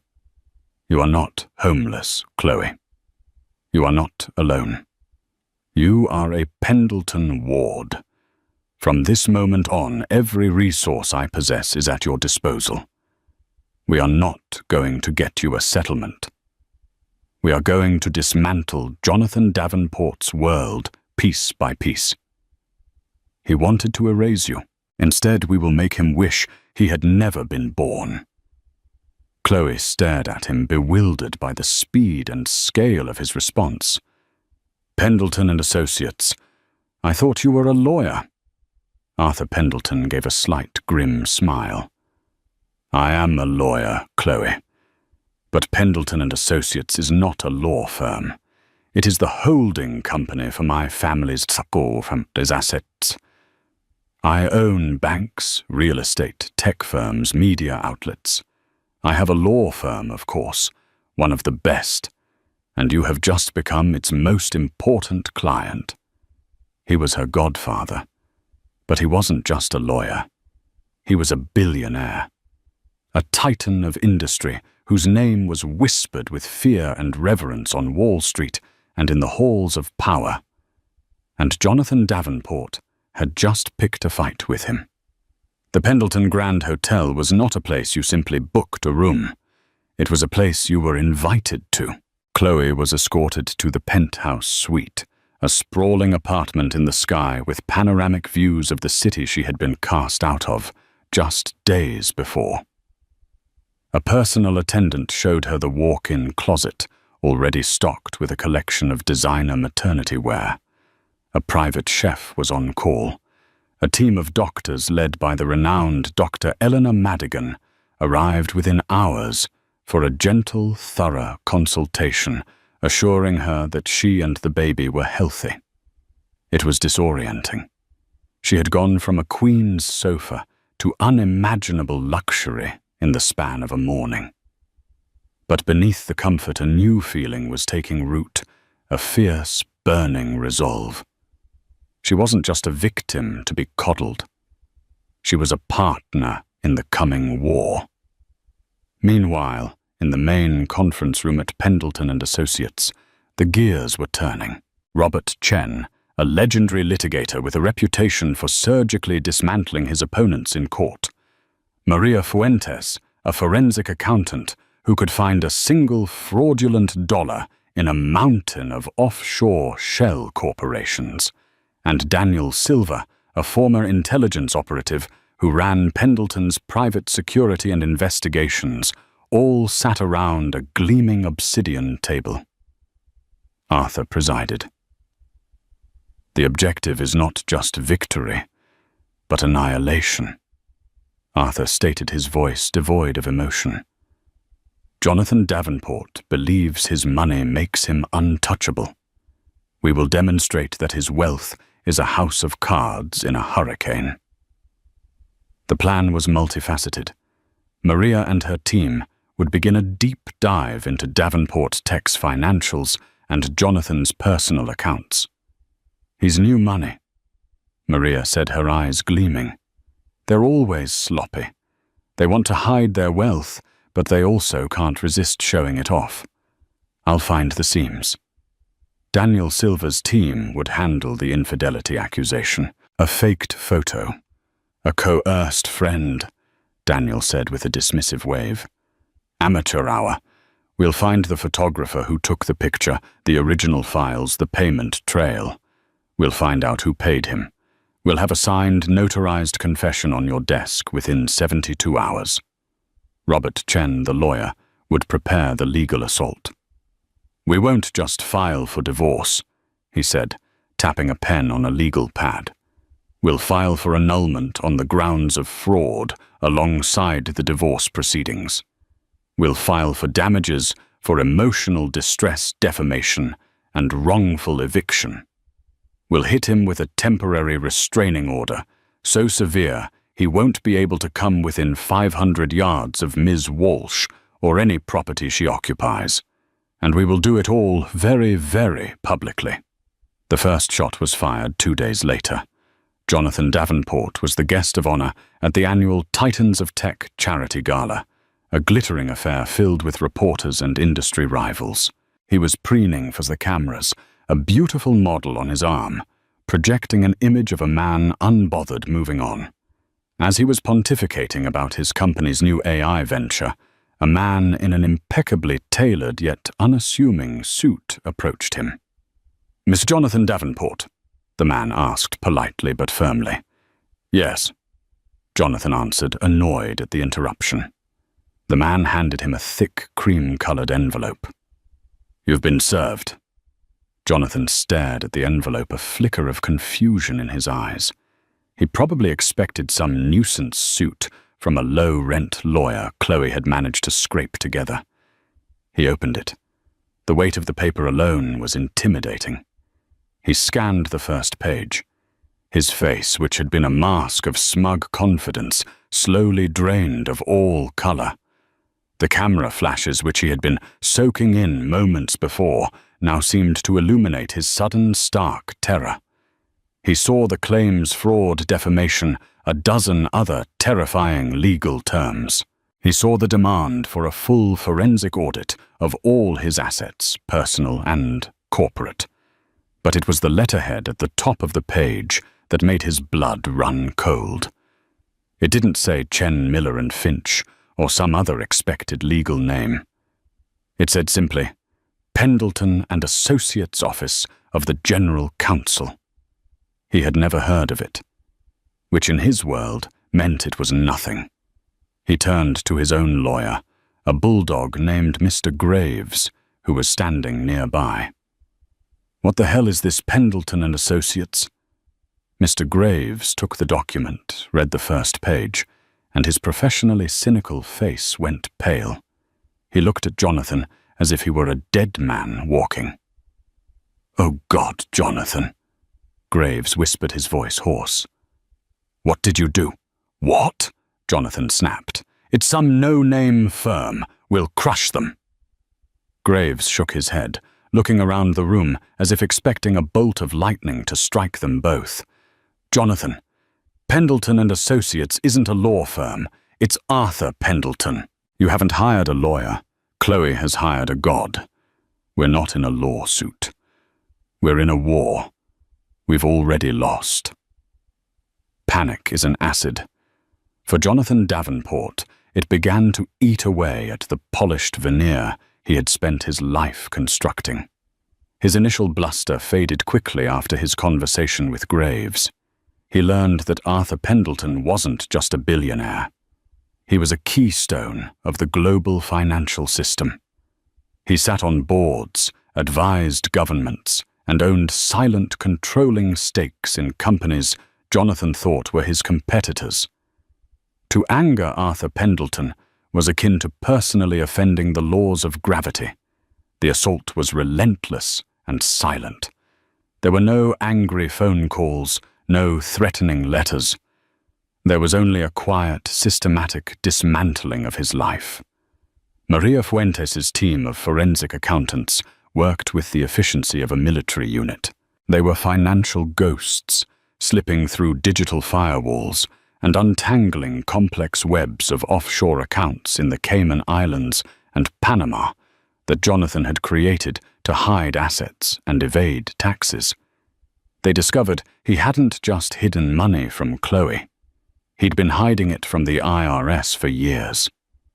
They found evidence that Davenport Tech's spectacular earnings reports were inflated, propped up by shell companies buying their own products to create the illusion of massive growth. Simultaneously, Daniel Silver's investigators addressed the personal betrayal. They didn't need 72 hours. It took them 48. They tracked down the photographer, a freelancer named Marco, in his rundown studio in Brooklyn. Marco, when faced with two of Silver's calm but imposing operatives and the threat of federal charges for conspiracy and fraud, confessed immediately. He hadn't just been paid. He'd been coached by Beatrice Davenport herself. She had met with him, given him the time and place of Chloe's lunch, and instructed him on the exact angles to shoot to imply an affair. The payment, a substantial sum of $50,000, had been made from a trust fund Beatrice controlled. Daniel's team had the bank records, a recording of Marco's confession, and the original time-stamped digital photos, which clearly showed the lunch for what it was, an innocent meeting between friends. But they didn't stop there. They dug into Beatrice's life. They discovered that she had been pressuring Jonathan to break his prenuptial agreement with Chloe and marry the daughter of a rival tech mogul, a move that would have created a powerful corporate alliance. Chloe and her unborn child were not just an inconvenience. They were an obstacle to a merger. The accusation of infidelity wasn't born of suspicion. It was a calculated business decision. Jonathan felt the ground crumbling beneath him. His business partners grew distant. Bankers who had once fawned over him suddenly weren't returning his calls. Whispers started circulating on Wall Street about Davenport Tech being a house of cards. A prominent financial news blog, which Chloe now knew was owned by a subsidiary of Pendleton and Associates, published a well-sourced, deeply researched article questioning the company's valuation and accounting practices. The stock price, once his proudest achievement, began to slide. He stormed into his mother's penthouse apartment on Park Avenue, waving a copy of the legal filings. "This is your fault," he screamed. "You and your pathetic little scheme with the photographer. Did you have any idea who her family was?" Beatrice, for the first time in Jonathan's memory, looked frightened. "How could I know? She was a nobody. A scholarship artist from nowhere. Well, her godfather is Arthur Pendleton," he roared. "The Arthur Pendleton, he's going to ruin us. He's going to ruin me." "Don't be ridiculous, Jonathan," she said, trying to regain her composure.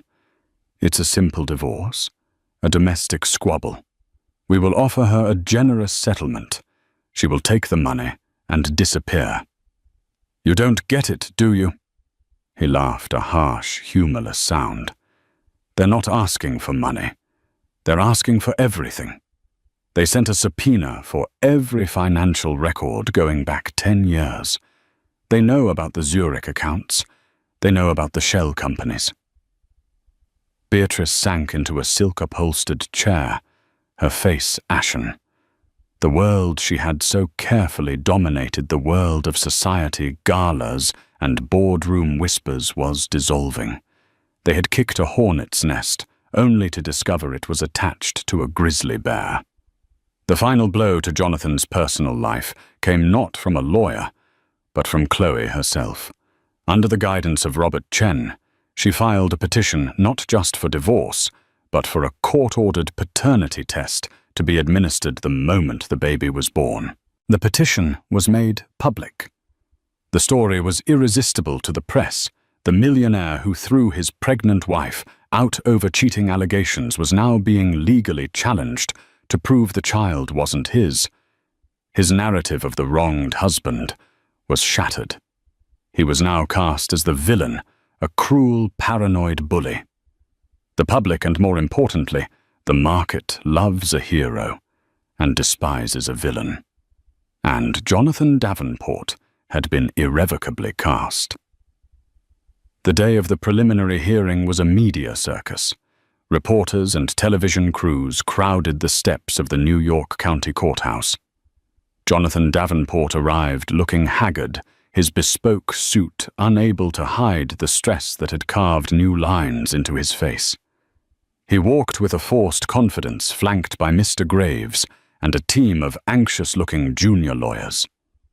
Then Chloe arrived. She didn't slip in through a side entrance. She walked up the main steps, poised and serene. She was dressed in a simple but elegant navy blue maternity dress, her condition now obvious and undeniable. She wasn't alone. On one side was her lead counsel, the formidable Robert Chen. On the other, walking with a calm, protective authority that silenced the crowd, was Arthur Pendleton. He wasn't on the legal team, but his presence was a statement more powerful than any legal brief. The lion was there to watch over his cub. Inside the courtroom, the atmosphere was electric. The judge, a no-nonsense woman named Judge Harriet Miller, looked down from her bench with an expression of deep impatience for the theatrics. Mr. Graves began attempting to paint Jonathan as the victim of a gold-digging opportunist. He spoke of Chloe's humble origins and Jonathan's generosity. He brought up the photograph as evidence of her infidelity. "Your Honor," Graves argued, "my client had every reason to believe his trust had been betrayed. He acted out of heartbreak." When he finished, Robert Chen rose. He was a master of understated destruction. He didn't raise his voice. He simply presented facts. "Your Honor, the defense speaks of heartbreak. We will speak of conspiracy. We submit Exhibit A, a sworn, videotaped affidavit from Mr. Marco Velez, the photographer hired to take these pictures." He played the video. The courtroom watched in stunned silence as Marco detailed his meetings with Beatrice Davenport, her explicit instructions and the payment he received. "We submit Exhibit B." Chen continued, his voice even. "Bank records confirming a transfer of $50,000 from a trust managed by Ms. Beatrice Davenport to Mr. Velez, dated 2 days before the photographs were taken. A murmur went through the courtroom. Jonathan shot a murderous look at his mother, who was sitting in the front row, looking as if she had swallowed poison. As for my client's alleged opportunism, Chen went on, we have a different narrative. The narrative of a wife who was systematically isolated, emotionally abused, and ultimately discarded when she and her unborn child became an impediment to her husband's business ambitions. He then dropped the bombshell. Furthermore, Your Honor, our forensic accounting review, which is still in its preliminary stages, has uncovered significant financial discrepancies. We have evidence of numerous undisclosed offshore accounts, the systematic undervaluation of marital assets, and potential corporate fraud designed to deceive not only my client, but Mr. Davenport's shareholders and the Internal Revenue Service. We have already forwarded our initial findings to the U.S. Attorney's Office for the Southern District of New York. The air was sucked out of the room. This was no longer a divorce hearing. It was a potential federal criminal case. Mr. Graves was on his feet objecting furiously, but the damage was done. Judge Miller's eyes were fixed on Jonathan, her expression one of utter contempt. But Arthur Pendleton had one more move to make. He had promised Chloe he would not just win, but that he would give her back her voice. Robert Chen called Chloe to the stand. Her voice was quiet but steady as she answered Chen's questions, recounting the loneliness of her marriage and the terror of being thrown out. Then Mr. Graves made the fatal mistake of cross-examining her. He tried to portray her as hysterical and vindictive. Miss Walsh, he began with a sneer, isn't it true that you were unhappy in your marriage and saw this pregnancy as a way to secure a larger payday? Chloe looked not at the lawyer but directly at Jonathan. I was unhappy because my husband treated me like an acquisition, not a wife. And this baby. Her voice broke for a moment, but she quickly regained her composure, placing a hand on her stomach. This baby is the only thing from that life that was ever truly real. The only thing that wasn't about money or appearances. And you, she said to Jonathan, her voice ringing with clarity. You threw us away like we were trash. You can keep your money. You can keep your glass palace. All I want is for my child to have a father worthy of the name. And that man is not you. Her words hung in the silent courtroom. It was over. Everyone knew it. Jonathan Davenport sat slumped in his chair, a broken man. He had come to court to paint his wife as a villain and had been exposed as a monster. The law, backed by the infinite resources and cold fury of Arthur Pendleton, had peeled back his layers of wealth and revealed the rotten core within. The judgment in the courtroom was not an ending, but the beginning of a final, spectacular collapse. The news that the U.S. Attorney's Office was investigating Davenport Tech hit the financial world like a lightning strike. The company, once the darling of Wall Street, became instantly toxic. Its stock, which Jonathan had watched climb with godlike pride, didn't just slide. It plummeted into a free fall from which it would never recover. Investors, partners, and board members ran for the exits, trampling one another in a desperate stampede to disassociate themselves from the Davenport name. Jonathan was forced into a humiliating resignation, a deposed king cast out of his own castle. Faced with the ironclad evidence presented by Pendleton's team and the looming threat of decades in federal prison for a litany of fraud and tax evasion charges, Jonathan Davenport's fight was over. He capitulated completely. The divorce settlement was a meticulous, brutal dissection of a fallen empire. It wasn't a negotiation. It was a list of terms delivered by Robert Chen, to which Jonathan's lawyers could only nod in weary acceptance. Chloe received a financial settlement so substantial it guaranteed the generational security of her and her child. But the monetary aspect was secondary. The true justice was in the details. In a final act of poetic retribution, she was awarded the entirety of Jonathan's private art collection. He had bought masterpieces to prove his status, but now the collection, including several of Chloe's own early paintings he had once condescendingly purchased, belonged to the artist he had tried to silence. The crown jewel of the settlement, however, was full unencumbered ownership of the Long Island mansion, the glass palace itself. For Beatrice Davenport, the punishment was not financial, but social. The society she had ruled with an iron fist turned on her with breathtaking secours. Invitations to galas dried up. Her calls went unreturned. She was publicly snubbed at a charity luncheon she had chaired for a decade, the whispers of the women at the surrounding tables as sharp and cold as ice. Stripped of her son's fortune and influence, she was just an old, cruel woman in an opulent Park Avenue apartment, a queen reigning over a kingdom of ghosts. A month after the settlement was finalized, Chloe drove out to Long Island alone. She walked through the silent, cavernous rooms of the mansion, her footsteps echoing on the marble floors.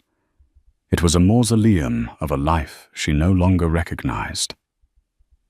She stood in the West Wing studio, the afternoon light streaming through the massive windows. This room had been her only sanctuary, but it was also a part of her prison. She could still feel the phantom chill of Jonathan's disapproval, the lingering scent of Beatrice's expensive, judgmental perfume.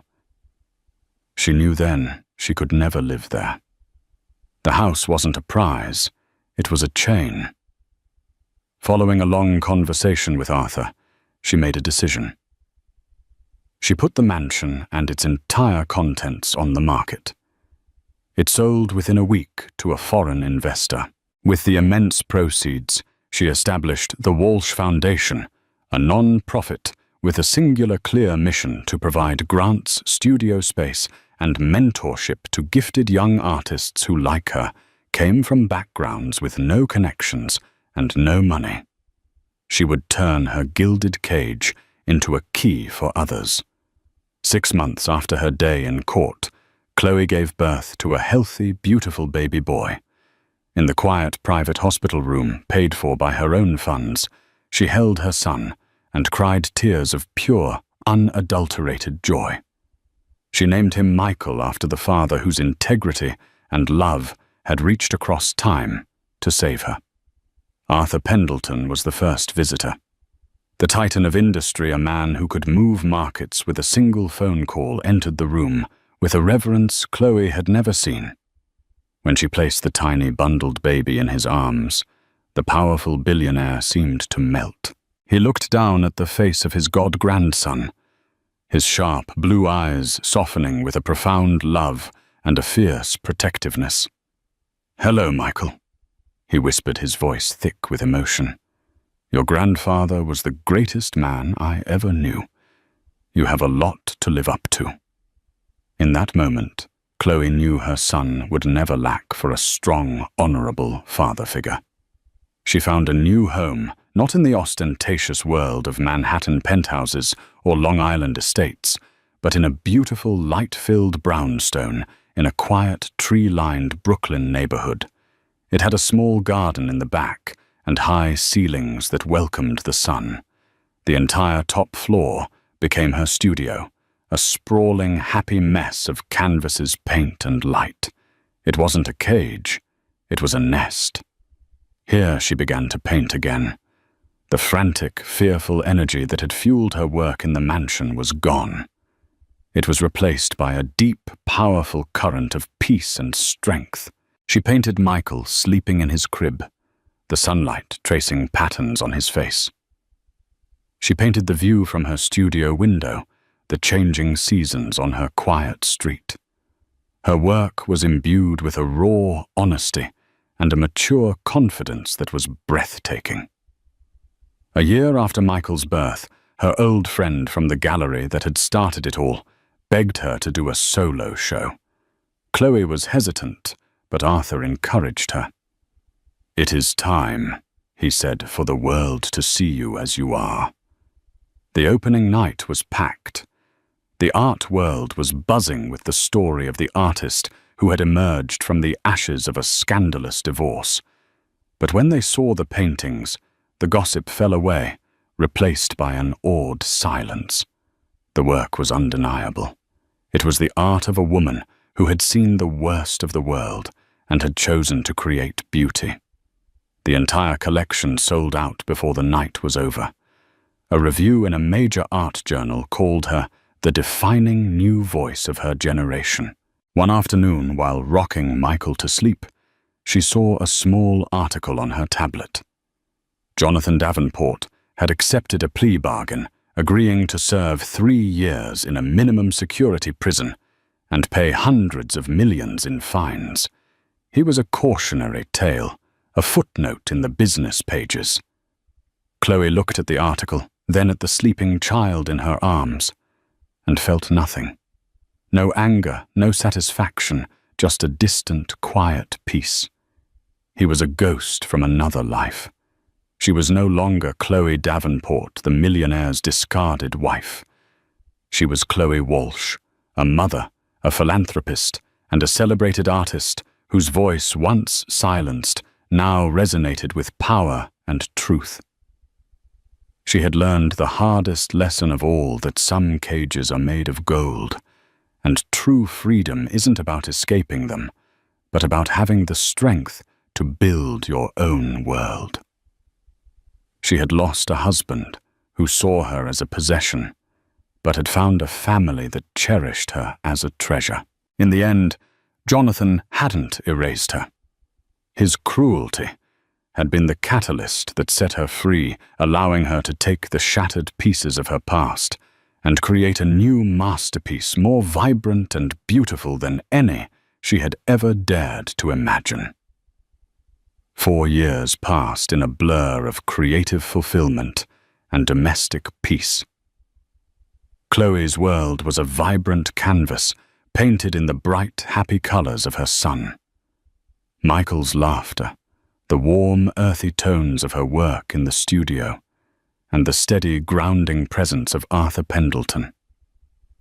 Michael, at 5 years old, was a whirlwind of energy and curiosity, with his mother's artistic sensitivity and a sharp, inquisitive mind that missed nothing. The Walsh Foundation had become a celebrated success, launching the careers of several brilliant young artists who, in turn, were changing the landscape of the New York art scene. Chloe's life was full her past, a distant storm she had long since weathered. The news arrived on a crisp autumn afternoon, delivered by Arthur in the quiet study of her Brooklyn brownstone, as Michael napped upstairs. "He's been released," Arthur said, his voice calm, but with a protective edge. "Jonathan Davenport, early release for good behavior. My people tell me he served his time quietly. He's out with a fraction of his former wealth, living in a rented apartment in New Jersey." Chloe felt a sudden phantom chill, an involuntary tightening in her chest.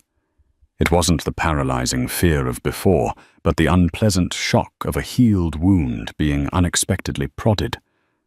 "What does he want?" she asked, her voice steady. "We don't know yet," Arthur admitted. "He's made no moves, contacted no one. He is, for all intents and purposes, a private citizen. But we are watching him, Chloe. He will not get within a mile of you or Michael without us knowing." She nodded, grateful for the invisible fortress Arthur had built around their lives. She tried to push the thought of Jonathan away, to file it under past threats neutralized. But the universe, it seemed, had other plans. A week later, Michael came home from his kindergarten class. His face scrunched in thought. He was quiet during dinner, pushing his food around his plate. Later, as Chloe was tucking him into bed, he finally asked the question she had been dreading for 5 years. "Mummy," he said, his small voice serious as he looked up at her with wide, innocent eyes. "At circle time, we talked about our families. Everyone has a mummy and a daddy. You're my mummy, but where is my daddy?" The simple, guileless question struck her with more force than any legal summons or public humiliation ever had. How could she explain a man like Jonathan to this perfect, loving child? How could she distill the cruelty, the betrayal, and the greed into a story a 5-year-old could understand without being poisoned by it? To lie felt wrong. To tell the truth felt like a kind of violence. That night, after Michael was asleep, she called Arthur, her voice thick with unshed tears. "What do I say to him, Arthur? How do I tell him his father is a man who tried to pretend he didn't exist?" Arthur's voice was a comforting balm. "You tell him a version of the truth that he can carry," he advised gently. "You tell him that a father isn't just the person who helps make you, but the person who shows up to love you. You tell him his father made very big mistakes that hurt people and that he had to go away. And then you remind him of all the love he does have. Your love. My love. That is his truth, Chloe. That is his foundation." Armed with this wisdom, she felt stronger. But the ultimate test was yet to come. The following Saturday, while leaving a small bookstore with Michael, she saw him. Jonathan. He was standing across the street looking thin and shockingly ordinary in a worn jacket. The arrogant swagger was gone, replaced by a hesitant, haunted stillness. He wasn't watching them in a menacing way. He looked almost lost. When his eyes met hers, a jolt went through her, but she felt no fear. She simply tightened her grip on Michael's hand and walked away. 2 days later, a letter arrived. It wasn't sent to her home, but to her gallery, forwarded by the owner. It had been hand-delivered. The handwriting was Jonathan's. Her first instinct was to burn it. Instead, she waited until Michael was asleep, poured a glass of wine, and with a deep breath she opened it. "Chloe," it began, "I don't have the right to ask for anything, least of all your forgiveness. Prison does one of 2 things to a man. It makes him harder, or it breaks him down to his foundations. I was broken. I spent 3 years with nothing but time to see the man I was. A monster of ego and insecurity. The things I did to you, to our unborn child. They are an evil I will carry for the rest of my days. I am not writing to ask for a second chance. I am not writing to ask for money. I saw you the other day. With him. Michael. He is beautiful. He looks happy. He looks like you. I am writing to ask for an impossible thing. Not now, and maybe not ever. But for the hope that one day when he is old enough to understand, you might allow me 5 minutes to look my son in the eye and tell him I am sorry. Not to be his father, but to simply be the man who admits he failed him. It is all I have left to live for. If your answer is no, I will accept it, and you will never hear from me again. Jonathan. Chloe read the letter twice, then a 3rd time, the words blurring. This was the one thing she had never prepared for. Not a threat, but a plea. Not a monster, but but a man drowning in the consequences of his own actions. She thought for a long time, her heart a confusing mix of old pain and a strange, unexpected flicker of pity. She walked into Michael's room and watched him sleep, his face a picture of perfect innocence. Her duty was to him, to protect that innocence. But was it protection to erase a part of his story, or to give him the tools to understand it one day? The next day, she wrote a short reply. She sent it via Robert Chen to ensure there was no direct contact. Jonathan, my only priority is Michael's well-being. Your past actions proved you were a threat to that. The future is unwritten. If you wish for any kind of hope, it will not be earned with words, but with a life of quiet, consistent amends. Become a man my son could one day meet without being harmed by the encounter. Find a purpose that is not centered on yourself. Stay away from us. Do not try to contact us again. My godfather's associates will be watching. If you can live a life of integrity for years to come, if you can prove that your change is real and not a performance, then perhaps when Michael is a man and can choose for himself, a conversation may be possible. The choice and the work is yours. Chloe. As she gave the letter to be sent, a profound sense of finality washed over her. She had not offered forgiveness. She had offered a difficult, narrow path toward a distant possibility of redemption, a path that kept her and her son completely safe. She had faced the ghost of her past, not with fear or anger, but with the calm, unwavering authority of a queen defending her realm. Jonathan Davenport no longer held any power over her. The echo of his name was just that, a faint sound from a world away, powerless to disturb the beautiful, vibrant world she had built with her own 2 hands. Her canvas was vast, and her future was her own masterpiece to create. Chloe's journey from the cold steps of a mansion to the warm light of her own art studio is a powerful reminder that our darkest moments can often lead to our brightest futures. It's a story about the immense difference between wealth and worth, and how the family we find can be stronger than the one we're born into. She was thrown out, broken and alone, but with the help of a guardian she never knew she had, she discovered a strength she never knew she possessed. Her story proves that justice isn't always about revenge.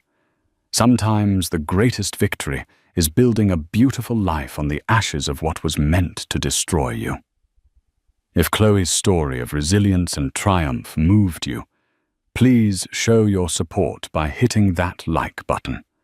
Share this video with someone who needs to hear that it's never too late to start over. And don't forget to subscribe to the channel for more unforgettable, real-life stories. What part of Chloe's comeback inspired you the most? Let us know in the comments below.